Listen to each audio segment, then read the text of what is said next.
Ashamaa harka fuunee daawwattoota asnaa YouTube bakkuma jirtanitti nagaan isiniif haa ta'u. Bakkuma jirtanitti nagaan ammallee daddabalee isiniif haa ta'u isiniin jechuun jaalladha daawwattoota koo. Warri sheer naa gootanis, warri na jajjabeessitanis, warri koomentii naa kennitanis waaqayyo isin haa eebbisuun isiniin jedha. Warri jabaadhu naan jettanis baay'ee isinitti gammadeera koomentii keessan ilaalee. Koomentiin keessan baay'ee waan nama gammachiisudha. Jabaadhu naan jettanii, jabaadhu naan jechaa jirtu. Waaqayyo isin haa eebbisu isiniin jedha. Gola jirtanitti waaqayyo isin haa eebbisu.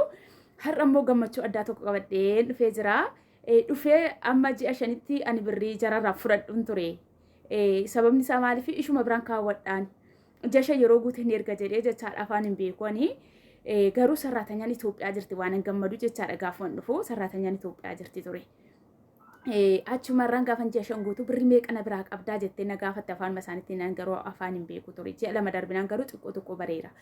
Achiin kan ji'a shaniitii jedheen achumarraan dhaqxee gaafa baankitti naa gashitu dura garuu 800 na fidde kan sinii galuu qabu jechaadha.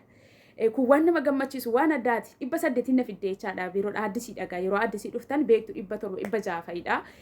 Achiin ishiinoo ani kuma sii guuteeraa jette baay'ee gammade gammachuu addaa tokkoon gammade gammachuu baay'ee addaan gammadee tanan waa tokko hin dubbanne egaa afaan isaaniitiin shukura jechuun galatoom jechuudha galatoom jedhee nafa achumarra gaafan galatoom jedhu rakkoon qabu naan jettee kaatee mana baankii na fuutee deemtee birrii kana naa gashite gaafa birrii naa gashitee dhuftu baay'ee tokkoon itti gammade gammachuu miti gammachuun ani gammade gammachuu addaati jechaadha garuu ani birrii 800 naa kafalti jedhee yaada malee kuma naa kenniti jedhee hin yaadu. Ishiin maaliifi hojiin keessatti toleera amalli keessatti toleera jettee birrii kuma naa gashite jechaadha. Gaafa kanarraa gammachuu isa daangaan qabne gammadaan dhufee hojii kootus jabaachaan dhufee afaan wallaaluun koo maanatti hin dhaga'amu maaliif sababni isaa baqa yeroo isaanii baqa na jajjabeessanii waan argannaan jedhanii baqa waanuma hin beekneen akka nama beekutti hojjedha ture. Achiin maadaamiin koo kun birrii kuma naa guuttee utuun akkatti gammadee hojjedhu har'a ga'een isiniin jechuu barbaada. Gammachuu addaa mee maaltu sitti dhaga'ame jechuu dandeessu yaani birrii 800 nan dhufee jarri gaa hin beektu sumni tokko naa kenni yoo siin jedhanii yoo atarrarraa fudhattee borusaan si gaafatu naa kenni jedhanii jechaadha. Kaardii naaf yoo jetteen kaardii fidanii kaanii deemanii si gaafatu isaanii.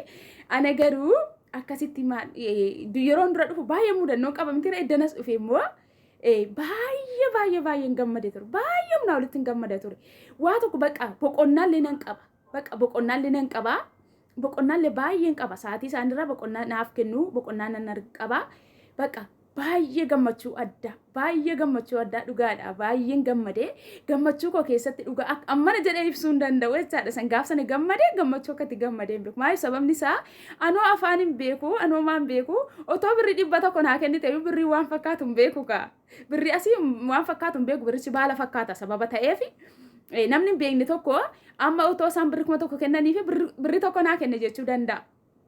Birrii tokko naa kenne jechuu danda'a.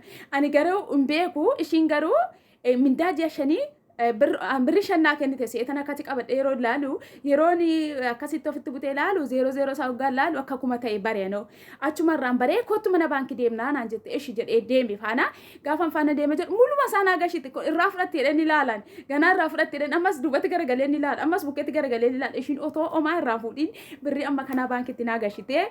Kaane faana deemnee gaafa nan gammadee miti deebeen sarraatanyoon Itoophiyaan jiru baay'ee gammannee isaanillee baay'ee naa gammadanii akkamittiin sarraatanyaa dura mana ishii waggaa 5 hojjette birrima 800 hojjechiisaa baate akkamitti sii dabalte jedhanii baqa baay'ee tokko isaanillee naa gammadanii anillee gammadee siniin jedha gaaf yoo karaa tokko mudatamtanii karaa tokko immoo hin gammaddu maaliifi karaa tokko wanti tokko sinii ta'uu didee karaa tokko immoo sinii ta'a tokko yaalanii tokkun hin ta'u jedhanii yoo dhiisan sirrii miti. Yoo lammata immoo irra deebitee yaalte inni lammataa sun immoo milkaa'insa siif qaba jechaadha. Amma yeroo daandii sana otoon deebee jiraadhee baqa hin argu kanaa jechaadha. Yeroo daandii sana immoo jabaadhee dhufee asitti immoo gammachuun argadhee jechaadha. Kun barumsa guddaa irraa argatu dhugaa barumsa addaadha kuni. Maaliif sababni isaa namni tokko mudannoo keessa darbeetu gara gammachuutti ce'a. Edda gara gammachuutti ce'e immoo gammachuu isaa sana immoo maaliin akka ibsatu dhugaa gammachuu koo maaliin akka ibsatu hin beeku baay'ee tokko gammadee baqa gaaf sanaanii galatoomaan jedheen baay'isee dhugaadha baay'isee galatoomaan jedhaan bakka yoo isaan na waaman illee sila nafaan beekneef galatoomaan jedhaananii baay'ee gammadeera waanta ta'eef sababni isaa ani afaanoo hin beeku ganaa addisiisilan tureef birrii amma kanaan alaachuu shitti baay'ee gammadeera tokko immoo hinda'u hin beektu hojii jedhanii waan baay'ee godhu ji'a afaarra dabarsanii kaffaluu fi waa baay'ee kun garuu guyyaa koo irra dabarsitu baay'ee immoo boqonnaas qaba.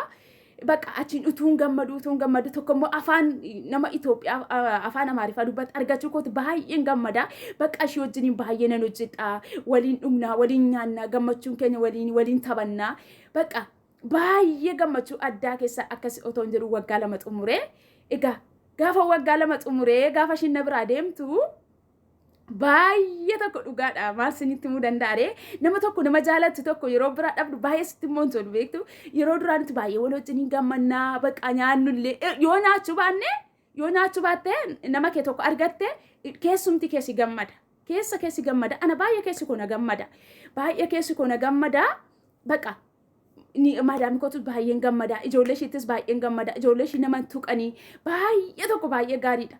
Bakka sa'aatii boqonnaa kootti barri narratti rukuchuun hin jiru sa'aatiin rafee ka'eetti wanta hojii jiru ofii kiyyaa deemee ilaalaa bakka waan nyaachuu barbaadan ofii kiyyaan itti geessaa kanaan alatti waan tokko natti hin dubbattu yoo amma xiqqooshii amma afaan naa galu kanatti afaan ingiliffaatiin yeroo mana hojjedhu tartiiba godhi jetti.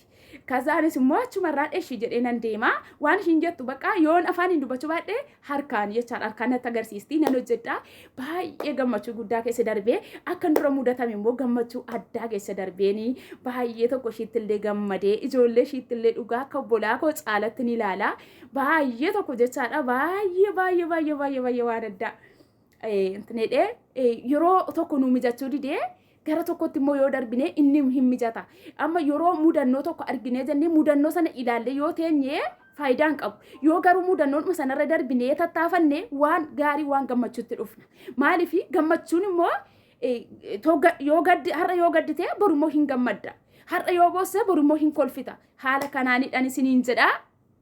Baay'ee gammadee jira har'a immoo gammachuudhaan deebi'ee dhufee warri maatinaaf taatanis eebbifamaa laayik naa godhaa sheer naa godhaa warri immoo sheer naa gochaa jirtanii waaqayyo isinaa eebbisu anumaa isinii gochuu hin danda'u waaqayyo isinaa eebbisu isiniin jedha koomentis naa kennitanii na jajjabeessaa jirtu eebbifamaan isiniin jedha hunduma keessan baay'een isin jaaladha amma viidiyoo biraatti immoo walitti deebinittu nagaadhaan naa turaan isiniin jedha ciao bye bye.